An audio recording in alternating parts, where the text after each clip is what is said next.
kaduhung kaliwat langkung hante nyembah kayang agung jadna fi khamsin kaulan neangan 5 perkara ternyata kapanggih di 5 perkara walamna tarkadzunub kaula neangan supaya ninggalkeun dosa supaya teu hayang ngalaksanakeun dosa teh kumaha carana ternyata fawajadna kaula duha kula manggihan di salat duha ternyata lamun urang sering salat duha sekali 2 kali 3 kali poe sapoe 2 poe terus bae setelah 40 poe bakal ngarasakeun nikmatna ibadah embung nu ngaran teu salat sageus salat embung teu berjamaah eta balukar tina salat duha bakal dibere ngeunaheun geura ge eta geus kapanggih ku wali Allah nu ngaran Syakikil Balqi ngeunaheun sacara ternyata tina hasil duha ngawarung mun ngawarung teh mah jadi lancar ngawarungna anu balanja masyaallah eta ngeungkeuy ngahutang kabeh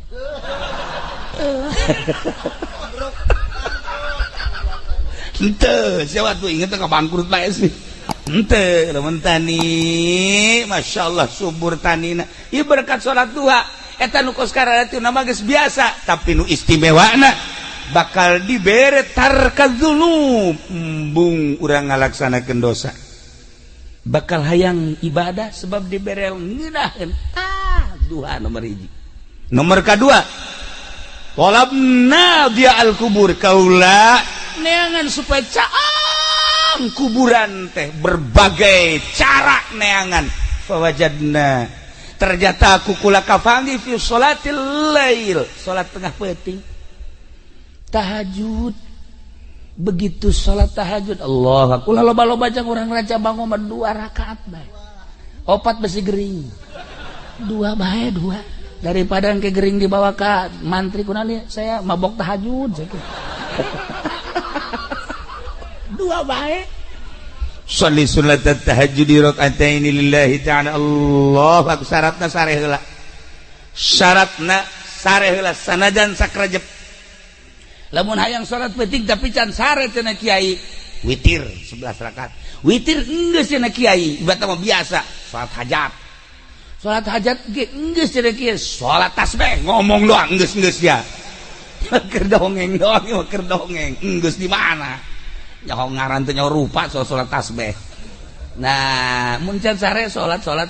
mun geus sare tahajud sabaraha rakaat ge tahajud mah sadaekna urang minimal 2 rakaat nah ketika diasupkeun ke jero kubur masyaallah cak batur ieu kubur teh poek ternyata caang nanya Ki Basurdin nanya ka malaikat kok ieu cang amat oh ieu tahajud masyaallah begitu aja pede paeh kan poek nyana nanya ke malaikat cenah caang iraha maneh tahajud kula sok tahajud cenah ieu penting teh wal penting tahajud teh karena Allah apa karena karung kajahoan kan aya karena-karenaan lillahi ta'ala masyaallah lamun urang tahajudna 2 rakaat tarolah 10 watt lamun 4 rakaat tadi 5 watt kuari 10 watt lamun kuari gedep rakaat wah 20 watt masyaallah lamun urang bisa 10 rakaat 100 watt waduh caang di jero kubur teh kapanggih ku kisah kikil bakli fawajadna fi sholatil lail caang kubur teh kapanggih bila salat tahajud mantak wayahna ieu ti kuari tahajud 2 rakaat be kukula barang geus dicerita-ceritakeun kieu ya alhamdulillah ngaji pendi tahajud barang teh tahajud sare deui subuh korban jam 7 ai tahajud ai subuh koboan usolli fardhu subuh koboan itu beres tadi aya jelema nu kos kieu nya nah ieu Syakikil Balki jaritakeun pawajadna fi sholatil lail ya Allah ya Rabb talabna su'ala munkari wa nakir kaula neangan pisalameteun jang pertanyaan malaikat munkar nakir tingali ku kaula pagawean ternyata fawajadnahu fi qiraatil Qur'an kapanggih ku kula horenganan jang ngajawab pertanyaan soal munkar nakir adalah maca Quran ya Allah ya Rabb lamun Sidina Abu Bakar Siddiq radhiyallahu anhu nama tamat Quran teh berang satamatan penting satamatan hese ngomongkeunana tak kos kitu mah kabelah dieuna nyana salat 2 rakaat tahajud usolli sunat tahajud di rakaatin Allahu akbar rakaat awal ti alif lam mim datang ka surat kahfi rakaat kedua ti surat kahfi datang ka qul a'udzu birabbin nas masyaallah karim kabelah dieuna sarakaat satamata 2 rakaat satamata eta si kubangun ngukur nanya heuh kumaha macana urang lamun keur sajuz setengah jam bae nu lambat setengah jam berarti lamun hayang tamat sabaraha jam ngaji cepet atuh diajak kan angel setengah sajuz teh ya 5 non gitu ngaranna setengah jam wari 30 juz cepet sabaraha jameun 15 tahun nu bener sih hitung coba bener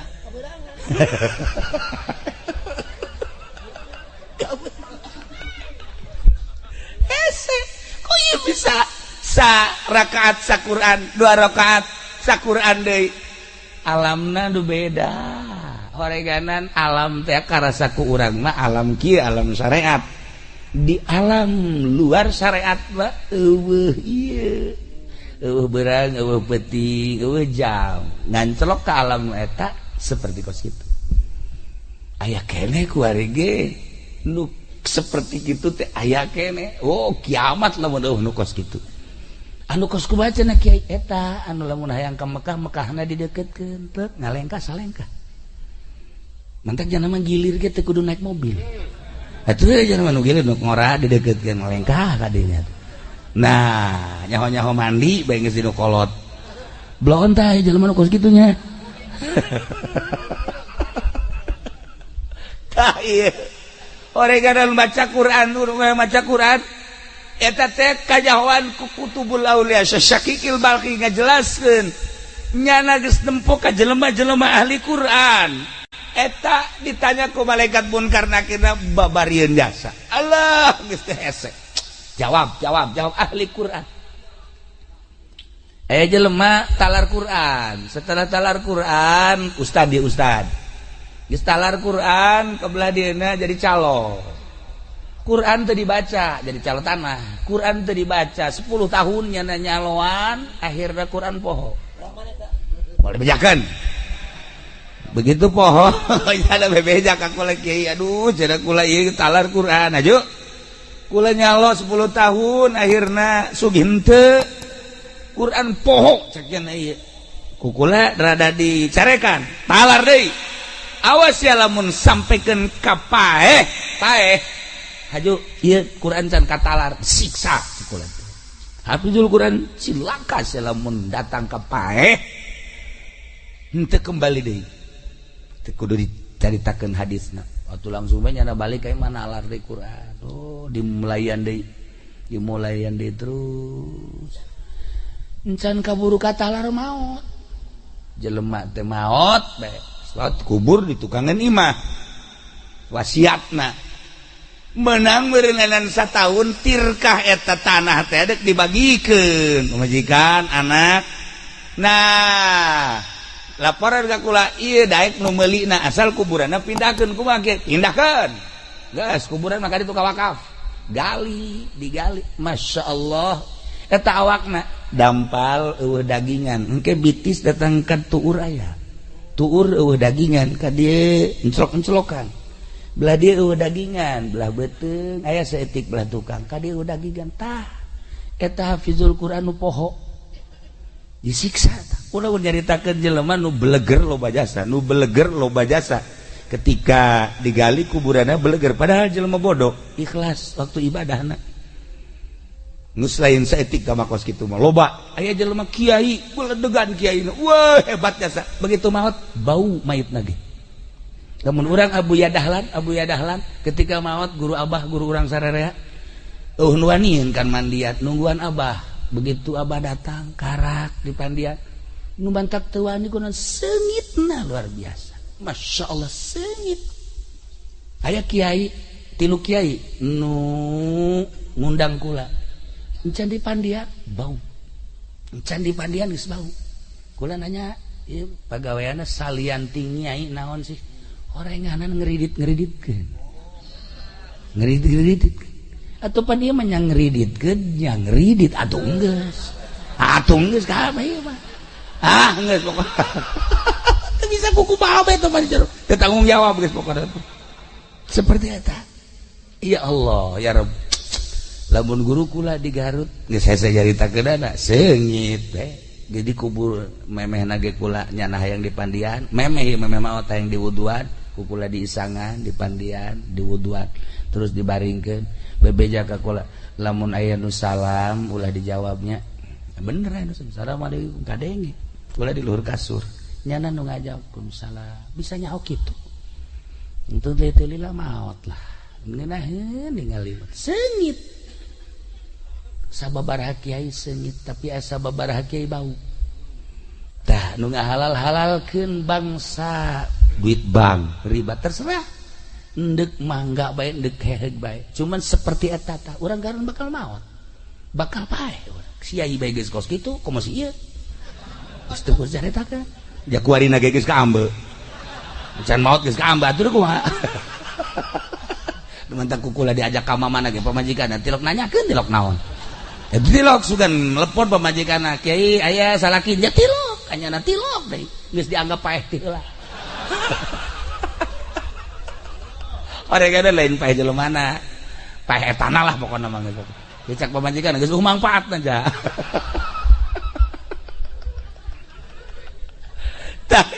nomor kahiji nomor kadua mantak maca Quran kade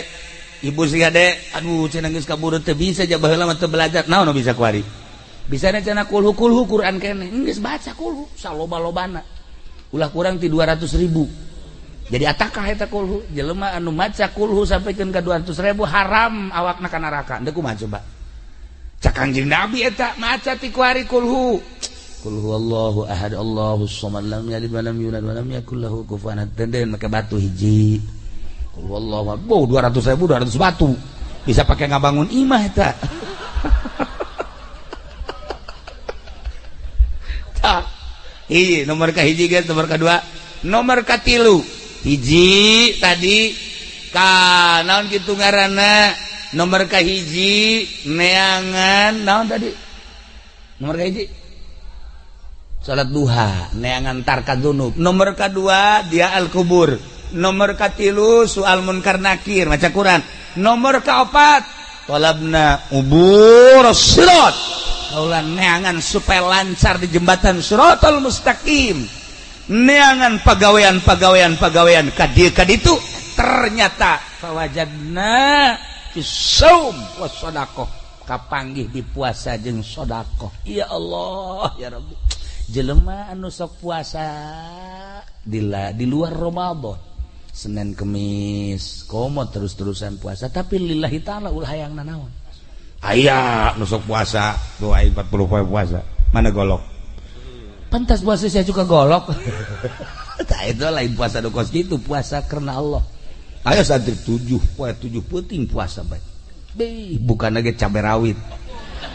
pohara jasa siek puasa naon sih hebat amat pasang mazan sarwiti aing goblok cek sarwiti ditanya nyiduhan ka aing ayo poterkeun ku aing sia tasbih ya Allah atuh lain puasa kos kitu lain ya sarwiti mah teu kudu puasaan ku aing mah bawakeun mobil beat motor dah sia kosok jasa bisa maca beat segala naon beat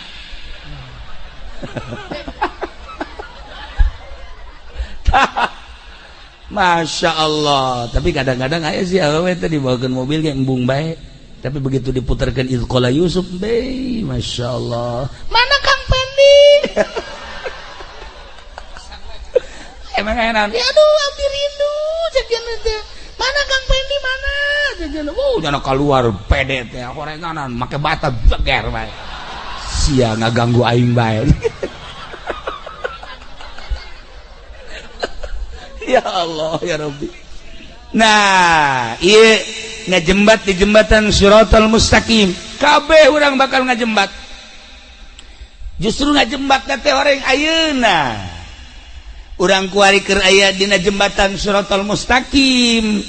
Kuari ngajembatna. Anu kuari sering sedekah. Nu kuari sering puasa eta ngajembat di jembatan Shiratal Mustaqim. Nah, Masya Allah aya anu sakilat kos kilat datang ke surga. Aya anu kos manuk plek langsung datang. Aya anu kos kuda sak datang ke surga. Aya anu lumpat plek. Aya anu lempang aya anu ngesot tapi tetep bae datang. Aya anu kakarake salengkah dua lengkah gejebur. Iya.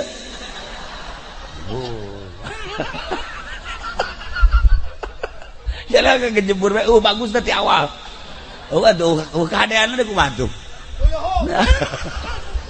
Sedekah. Masya Allah, can orang kulang ngadenge di pondok anu ngaluarkeun zakat. Di saya, hiji penny jajan orang. Malah mah zakat batur dicokotan. Aya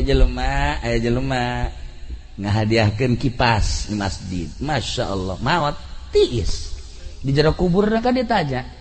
Begitu ditanya maca Quran osok ieu tiis daun ieu tiis teh maneh baheula ngajariahkeun kipas di masjid. Masya Allah hanjakal teu AC cekna teh. Aduh nyaho kieu mah da ieu kipas-kipas anu kuari dinikmati di masjid tah kuari maneh nu tiisna. Masya Allah alhamdulillah cek tiis kan sedekah ieu dak jelema ya Allah ya Rabb Mang Haji kula ieu can dahar ti kamari. Yah tah bere tah. Aduh dulur kula ge ieu teh sararusa tah dibere. Tuh batur anu keur sempit hatena kemudian dibere jembar hatena ngenyebrang di jembatan Shiratal Mustaqim na babari. Datang ka Haji Pendi. Haji kula ti kamari can dahar. Saha? Ye, tu lain dahar sia. Teu kuat coba. Lain dibere di aya deui ka dieu aing dinasehatan ku aing. Ye, aing jelema hirup mah. Ya sing hadis ya. Datang ka sia teu dahar berarti kan kudu usaha. Jelema kan keur lapar dibere nasehat. Lapar mah bere sangu lain nasehat. Nyana geus kieu bae tukang nyekelan batu mana ya ku aing. Aya sia ku aing sia diwewelkeun sia ku aing. Masya Allah. Jelema butuh dahar, bere dahar nasehatna. Jelema butuh ilmu, bere ilmu nasehatna. Jelema hayang kawin, bere awewe nasehatna. Nah, ieu aya jahe, kemudian hayang kawin, bere lalaki. Eta ngaranna nasehat. Siap. Oh, siap. Atuh saha nu hayang awewe kemudian nyana. Pamajikan geus ngusir. Tah ieu nasehat teh lain ceramah. Nu asli mah kumaha kebutuhan. Masya Allah karim. Nah ieu kubur sirat kapanggih ku kisakikil barqi. Ternyata dua hiji puasa nomor kedua sedekah. Sebab eta adalah sarana pamereti Allah jang nyalametkeun urang. Ketika urang jadi jelema sugih, kiai mah meureun zikir penting teh, kiai mah maca Quran, santri mah meureunanan sholawatan, aing mah sakieu ayana lah, aing mah endeup ngagunakeun sarana nu aya ti Gusti Allah dititipan harta. Nah, petakeun ku urang parkir miskin mana yatim piatu, masjid mana nu can anggeus, tetangga mana anu butuh. Ya Allah pondok pesantren mana tuh pan ieu mah aya masjid ge anu datang haji ieu keramik dan can bejakeun ka masyarakat sok kira saha anu siap karo ke Mang Haji Panderi tuh panjang nanti atuh masyarakat geus beres kabeh aya kene kurang maji aya kurang mangsa 10 meter kan coba nu sejen heula beres leuwih duitna leuwih ieu mah haji kadegan duitna basah tokoh masyarakat kos gitu. Nah lamun tadi jelema mere kipas ai prak di pondok papan kipas leungit barang diteliti barang diteliti si eta nu nyokotna ya Allah laporan ka kula kiai kumaha cenah naon batur makan jariah kipas ieu mah ku Haji Pendi can dicokot atuh teu aneh boro-boro kipas kotak masjid ge pan laleung geus tah ieu si hade ya si hade nomor kaopat baca Quran jang soal munkar nakir jelas tamati kisah kikil balki nomor kaopat ka tilu nomor kaopatna ieu sedekah jeung puasa orang teu kuat sedekahna tiis bakalna di jero kubur teh urang loba sedekah teh ya Allah ya Rabbi di jero kubur ngeunaheun tiis nanya urang ka malaikat teh titisan ieu kipas aya tiis nu ieu tiis sa ieu ngabungahkeun fakir miskin masyaallah ieu nu pohara jasa tiisna tatangga ieu pohara jasa ieu tiis pohara amat kahandap-handap tiis ieu keramik masjid ya Allah ya Rabbi geunaheun jasa sedekah ke lancar di jembatan Shiratal Mustaqim kalima talabna zillal arsy abdi neangan iiuh aras ke di akhirat urang kepan dikumpulkeun di mahsyar kiamat ba'ats udang ti kubur berangkat kabeh ka mahsyar panon pengan sadeupa sakieu deuk kumaha sakieu langit kaopat panas pahar engke mangan sakieu satangtung panas aya nu kesang teh liput aya nu kesang datang ka mata nu kesang datang ka irung nu kesang datang ka sungut nu kesang datang tergantung kumaha amal-amalna masing-masing panas tah engke aya anu seuseurean we batur mah kapanasan nya mah kieu malah meneangan rokok di Samsu aya rokok we jadi sia nayakeun rokok di akhirat pabrik geus areueuh emang enon tenang batur kapanasan ku iman teh cak sapanas dan teh tenang ya Allah ya Rabbi ku geunaheun horeng kapanggih ka iuhan zilul arsy teh ku kisah kikil balhi kapanggih ku anjeunna talabna zillal arsy abdi neangan iiuh aras jang ngiuhan jaga di mahsyar ternyata fawajadna kukula kapanggih iiuh tersebut horenganan tina zuhud tina ulah pati resep kana dunia tah ieu mah hese jasa ieu mah boro-boro pangkat dolein kiai-kiai ge resep jasa kana dunia waharat nah ieu terakhir supaya direnungkeun ku urang ulah pati resep teuing boga mah pamere Allah hese ditahan jeung ditolakna tetapi ta'alluqna hate terhadap dunia ieu nu kudu diarahan nu mantak jadi kiai tapi ieu ngaleungit-ngaleungitkeun resepna nu hese ge masyaallah mantak kula geus sababaraha kali ngomong ge kula geus teh dibere teu resep ye ngaji kieu teh dibere teh lillahi taala nu sababaraha urang